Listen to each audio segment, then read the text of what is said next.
Hey guys, figured we'd come out here and do a little fire up on some of the saws that ain't been started in a while. And well, some of them have, but I decided to go ahead and start some of them anyway. Show y'all off a little bit of what I got. Some of these you've already seen, some of them you hadn't seen up close. So we figured we'd come out here and fire them up.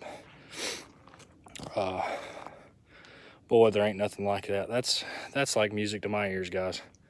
These just listening to the symphony of all those beautiful two strokes running all at one time. It's just that could be my phone ringtone. You know that? I could listen to that from here on out. I could, just being honest. These old Macs sound good together for sure. And the old 2100 CD just sitting there beating a lick. And the Dayton, the Poland 5200 Dayton. That's a pretty rare saw. I know I've got a video on the channel of that, so if you haven't seen that, go check that saw out in action. 24-inch bar, full house, buried in oak. Whew, she's a ripper, guys. Just 85 cc's of pure power, pure torque. Old governed carburetor. She just beats a lick. The old 272 here. This is one of my favorite saws. I love my 272. Spent years locating all the decent plastics. I need to put a new decal on it. I just haven't done it. Put a flippy top cap on it because I like it. I wish they'd have made them the same size like on the newer saws, to where I could put a flippy top. But it's got the rare full wrap handlebar that everybody loves. I love too. I just acquired another full wrap handlebar, and I'm probably gonna put it on that saw right there. Neither one of these saws here are ported yet. 266 or the 272. We're probably gonna do some porting on these real soon. I've been wanting to port my 266 for sure. The 357's ported, as y'all all know. Probably gonna port the Macs too and get Bellhopper to assist on them. Bellhopper, if you're watching this, I know it's gonna be a while, but I'd like to get these ported eventually. These will be two that I hang on to, the two Macs that I'll use. I love my Macs too. They're great saws. This is the 700, my nice 700 that I acquired a while back. She oils nice. That bar is soaking wet. Eventually thought about swapping out that side cover because it's a nice side cover, but I'm not a huge fan of it. I like that style side cover with the old MC on it. It just looks so much nicer, and it makes the saw a lot slimmer. I like it better. Either that or one of the old the Super Pro covers with the small cover like that one, but with a chain brake. Those are nice too. The old 2100. I need to make a video of this bad boy. I've had her for a long time, and I just ain't never done a whole lot with her. Get a good bar and put on this one. That's the problem, guys, is having enough bars for all these saws. She's all original. I do have the side cover for it too. I took it off so it didn't beat it up while it was sitting there running. But if you know anything about 2100s, this piece right here is usually missing. This one here is complete. Big old fallen spikes on him. And I think most all of these came standard with full wrap handles, because these were vintage muscle saws made for one thing: falling. Those saws are, I call them 100 cc because it's close enough, but they're actually, the technical spec is 99 cc's on those. They're a beast of a saw. Just tons and tons of low end torque. I got an 8-pin sprocket on it because it had 404 on it when I got it, and I plan to run probably a 28-inch bar on it because I don't really need anything no bigger. So that's what I'll run on it. We don't really get to cut a whole lot of big wood around here. We've got it, but we don't get to mess with it very often. I'll show off my Husqvarna gas can for those that have never seen one of these. These things are really awesome. We've got a storage compartment right here to put gloves or whatever you want to put in there.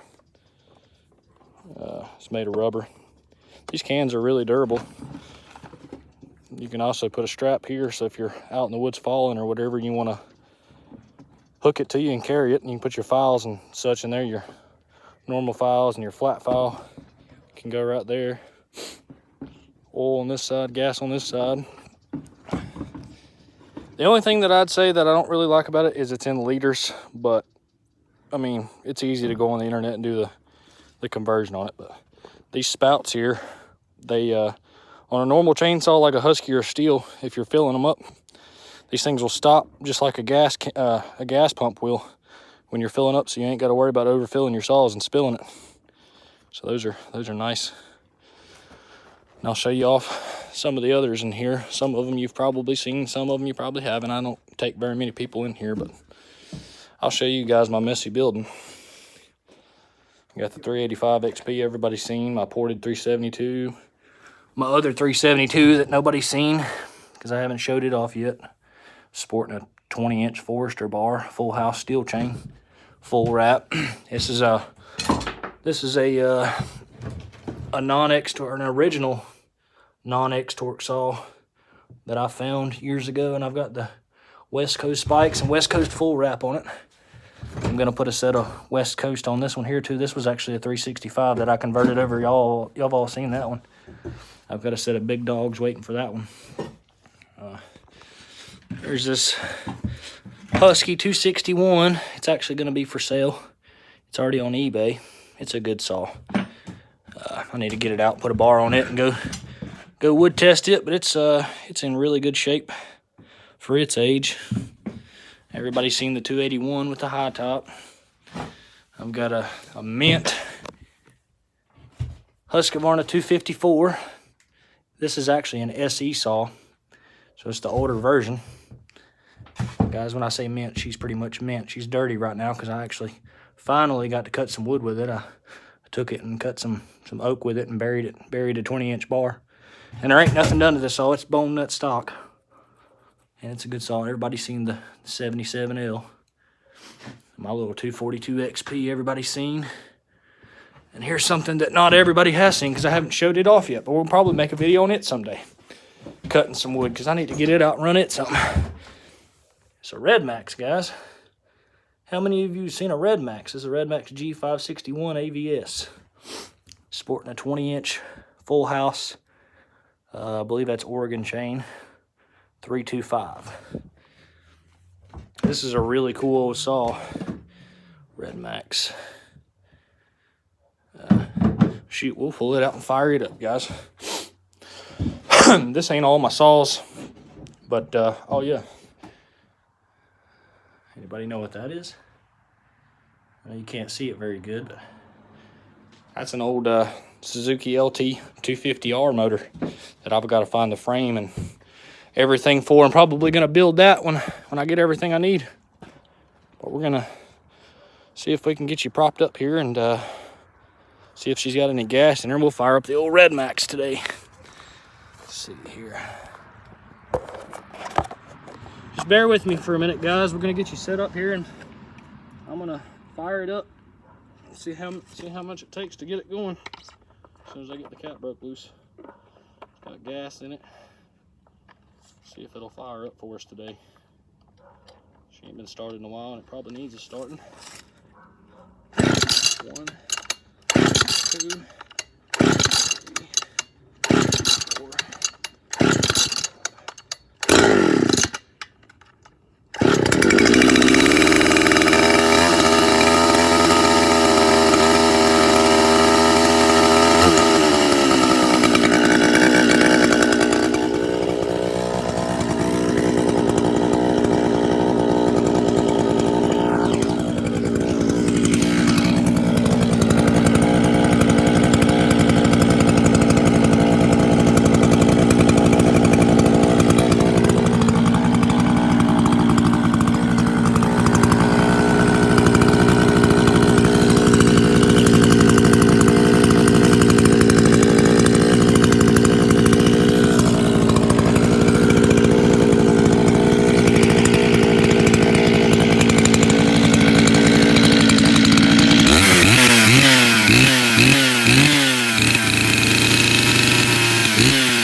That's a good sounding old saw. They're pretty rare. You don't see very many Red Maxes. A lot of people don't know about Red Max chainsaws. A lot of people may know about the Red Max blowers like the EBZ 8500 that everybody runs, which is just a rebranded Husqvarna 580 BT. And a lot of people might run the Red Max trimmers and stuff. That's good stuff, but a lot of that stuff is the newer stuff is just rebranded Husqvarna, because Husqvarna owns Red Max now. But this particular saw here is 56 cc's, and it was made before Husqvarna acquired Red Max. 56 cc's,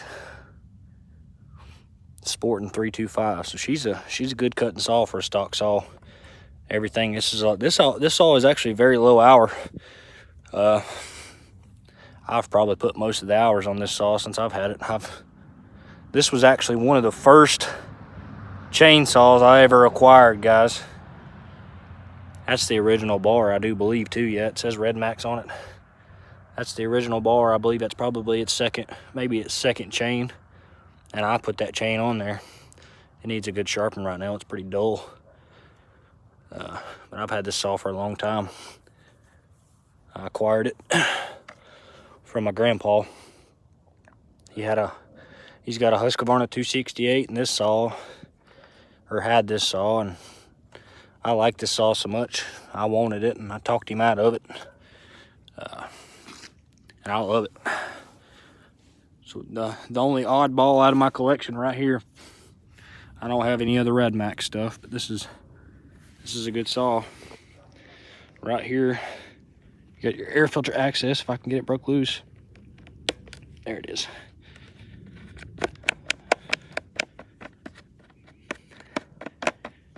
It'll come off here. And I keep it pretty clean. I try to keep all my saws clean. But you've got your winter summer shutter right here. You can control how much you want to let through right there. That's what that is. It's just a pretty cool old saw. It's very well made. These Red Max saws are very well made, guys. But this one, like I said, it was acquired before Husqvarna acquired Red Max. And this is a genuine Red Max Zenoah engine in this saw. It actually says it on it somewhere. I have to remember where it is, but it says Red Max Zenoah on it. It's got a tag. I believe it's right there. Red Max Zenoah and Komatsu engines. Let's get that wiped off there. I need to get this saw cleaned up. I used it last time and I didn't get it wiped off. But Komatsu Zenoah. Sorry, I'm so shaky. I don't have a tripod on you today. But chain brake and everything functional. That's a good old saw. It really is. That's I've done a good little bit of cutting with it, but it's, like I said, it's a low hour saw, and it's just a good running saw. It's a little bit rich right now because it's a little warm today, and I'm pretty sure I got the carburetor set for cooler weather, because that's most of the time when I do a lot of my cutting is in the cooler weather. So some of these saws are a little bit rich. I don't get to run them. I don't have enough wood to get to run them all like I like. So some of them's a little bit off, but it's better to be rich than lean, in my opinion, because spark plugs are a lot cheaper than cylinders and pistons. That's for sure. This is just a little bit of my collection, guys. I figured you would appreciate this video. I know you like seeing chainsaws. Everybody likes seeing them and hearing them run. Show you back in here just one more time. The old the Echo Twin is in that case right there. It's been run pretty recently, so I ain't gonna bother with it. You'll see that saw again, I'm sure. I'll probably make more video of it. But I gotta get this building cleaned up. I gotta get shelves built in here so I can get all my junk out of the floor. I've got stuff everywhere in here. But when you ain't got much space, it's what you deal with. As long as it's all dry and taken care of, that's what matters. But yeah, I got more saws, as y'all all know. This ain't it. This is just the tip of the iceberg. These are just the runners right now, the ones that I can go out and cut wood with and not have to worry about much nothing. And pretty much the only ones I've got bars for, because I don't have enough bars for all these saws. That's why some of them don't have them. But we're going to work on getting some more bars for them and being able to use them on a regular basis and show you guys what they're about. And might do some before and afters on some of these saws, ported and not ported. Like the 266 and 272, we might do a ported, non-ported video on them. And I've even thought about porting the Red Max. I'm not sure yet. But I've got more saws at Bell Hoppers. I've probably got 20 or so more saws over there. Yeah, probably about 20, I'd say. Some of them's part saws and some of them's gonna be runners when I'm done with them. I just acquired a few more. I'm supposed to have some more on the way, so there's saws galore, guys. There really is. We're gonna have saws for sale too soon. I've already got a few for sale on eBay. I'm gonna have more, be listed more on eBay if anybody's interested. That 261, like I said, it's gonna be for sale, and then I'm gonna have a 441 steel. It's gonna be for sale here soon, and I've got the McCulloch 1010S. We're gonna sell it because I've got more saws than I can use, and can use the money to fund other projects. But yeah, guys, I hope you appreciate this video. I hope you liked it, and I want to welcome all the new subscribers I have. I know a few of you have popped in here lately. Channel's growing, guys. We're trying to get it growing. We're trying to support everybody else and help anybody when we can, because that's what it's all about, help people. I answer saw questions all the time for people. If you've got saw questions or just questions in general, or if you just want to chat here and there, get my email. We'll chat. I'll talk. I don't care, guys. I'm easy to get along with, and I'm more than happy to answer questions for you. I know a lot of YouTubers don't do that. And me and Bell Hopper, we try to get in there and answer as many questions as we can, but we're only two people. I mean, he's one and I'm one, and so there's only so much we can do in a day. You know, we're working on saws and this and that, and I'm waiting on springtime to hit so I can start my business back again, do landscape and lawn care, and occasional tree work when I can get it. So when that picks back up, we'll probably be doing some filming on some of that stuff. But yeah, just figured I'd pop on here for a little bit, guys, and show you some of my stuff, some of my saws, and fire them up, because I was going to do it anyway. I said, why not film it? I'm sure they'd appreciate it. But yeah, guys, I appreciate you. Like I said, welcome all new subscribers, and hope you enjoy. Thanks for watching. Have a good day. Over and out.